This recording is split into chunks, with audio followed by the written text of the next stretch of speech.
Hey guys, welcome back. இன்னைக்கு நம்ம என்ன பார்க்க போறோம்னா பைக்ஸ். Mostly bike னா கேட்டாலே பசங்க எல்லாருக்குமே கிரேஸ் ஆயிடும். Not even boys, girls to have a craze on bikes.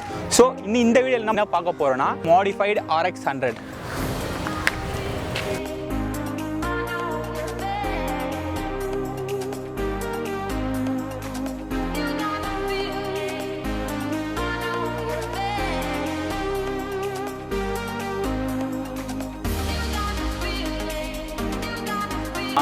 RX100 ஸ்டார்டிங்கில் அதோட ரேட் என்ன பார்த்தீங்கன்னா 27,000. பட் இப்போ இந்த டைமில் இருக்க மார்க்கெட்டில் பார்த்தீங்கன்னா அது வந்து லேக்ஸ் கணக்கில் கூட போகும்.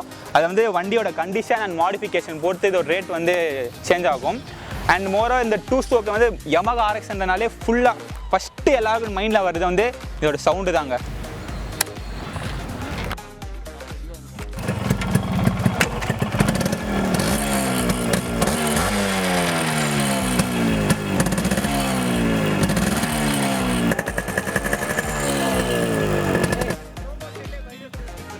இப்போ வந்து நீங்கள் RX100 சவுண்டு கேட்டிருப்பீங்க. இந்த சவுண்டு தான் வந்து இந்த பைக்கோடைய ஸ்பெஷாலிட்டியே. அண்ட் மோரோவர் இந்த காலத்தில் வந்து நம்ம இந்த RX100 ஓட்டணும்னா அதுக்கு முக்கியமாக நம்ம வந்து FC பண்ணோம். ஸோ அதுக்கான டீட்டெயில்ஸும் இந்த பைக்கில் என்னென்ன மாடிஃபிகேஷன் பண்ணியிருக்காங்க அப்படின்ற டீட்டெயில்ஸும் நம்ம பரத் வந்து சொல்லுவார். அதை நீங்கள் கேளுங்க. இப்போ பார்த்தீங்கன்னா இந்த வண்டி என் பிரதர்து தான். இதில் என்னென்ன மாடிஃபை பண்ணியிருக்காங்கன்னா இதில் குயிக் த்ராட்டில் போட்டிருக்காங்க. இது எதுக்குன்னா ஃபுல் ஆக்சிலரேஷன் தான். நீங்கள் நார்மலாக கொடுக்குற வண்டியில் நீங்கள் ஃபுல்லாக கீழே வரைக்கும் போவீங்க. ஆனால் இது அப்படி இல்லை. நீங்கள் கொஞ்சம் திருவினா போதும், அது ஒரு சர்டைன் அமௌண்ட் ஆஃப் ஆக்சிலரேஷன் அது பாதியிலே அது முடிச்சிடும். அதனால இது பேர் குயிக் த்ராட்டில். பாருங்கள், இவ்வளோ தான் இது வருமே.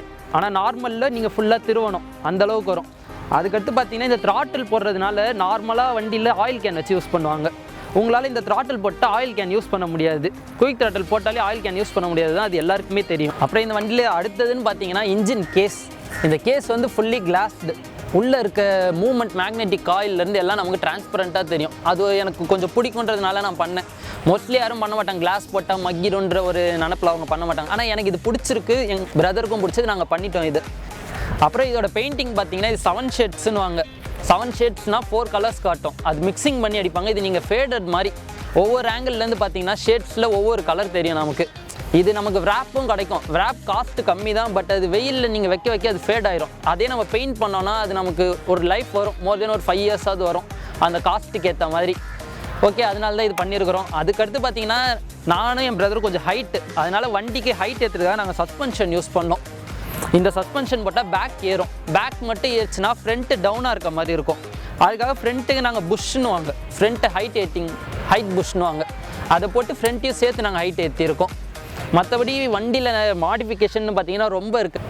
அதேபோல் வண்டிக்கு இப்போ எஃப்சின்னு பார்த்தீங்கன்னா கன்ஃபார்ம் நம்ம எஃப்சி போகிறப்ப வண்டி நம்ம ஸ்டாக் எப்படி வாங்கினோமோ அதே மாதிரி இருந்தால் தான் ஒரு வண்டி அதுக்கடுத்து யூஸ் பண்ண முடியும்னு வாங்க. ஒரு வண்டிக்கு 15 இயர்ஸ் கொடுப்பாங்க வாரண்டின்னு. நீங்கள் இத்தனை வருஷம் இந்த வண்டி கேப்பபிள் ஓட்டுறதுக்குன்னு. அதுக்கடுத்து நீங்கள் ஓட்டணும்னு நினச்சிங்கன்னா கன்ஃபார்ம் நீங்கள் அந்த வண்டியை ரெடி பண்ணியிருக்கணும். பழைய மாதிரி நீங்கள் ரெடி பண்ணி வச்சுருந்துருக்கணும். அப்போ தான் உங்களுக்கு எஃப்சி கொடுப்பாங்க. இப்போ நான் எஃப்சி போகிறேன் இந்த வண்டி எடுத்துகிட்டுன்னா எனக்கு கன்ஃபார்ம் இங்கே இருக்குது பாருங்கள், இந்த ப்ரோ டேப்பர் இந்த மாதிரி மாடிஃபைடு எதுவுமே இருக்கக்கூடாது. வண்டியோட ஸ்டாக் கலரில் இருக்கணும்.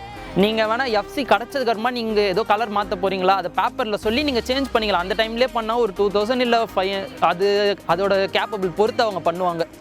அதுக்கப்புறமா நீங்கள் இந்த சவுண்டு மோஸ்ட்லி முக்கியமானது டேக்ஸ் கிளியரன்ஸ் வேணும். டேக்ஸ் கிளியரன்ஸ் பண்ணணும். அதுமா வண்டி மேலே ஃபைன் இருந்தால் ஃபைனை முடிச்சிருக்கணும் நீங்கள்.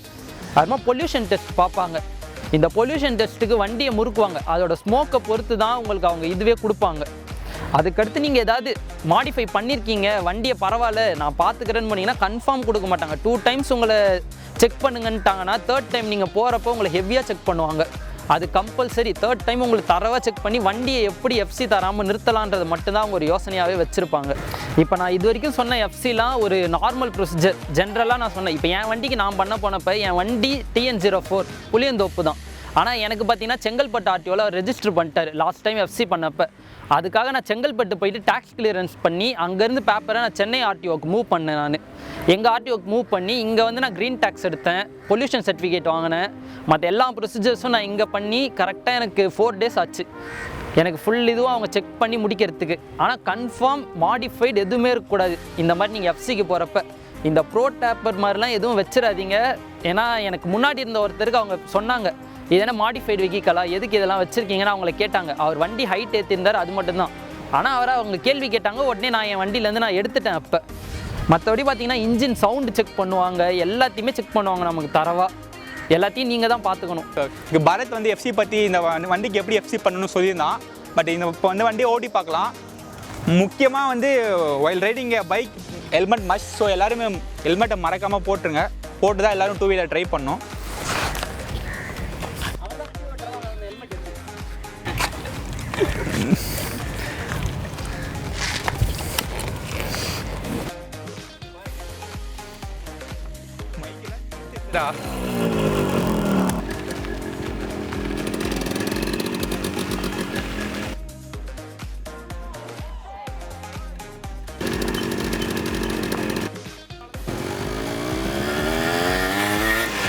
இப்போ நான் வந்து இந்த வண்டியை ஓட்டி பார்த்தோம். இந்த பெர்ஃபார்மன்ஸ் எப்படி இருக்குது நீங்களே பார்த்துருப்பீங்க.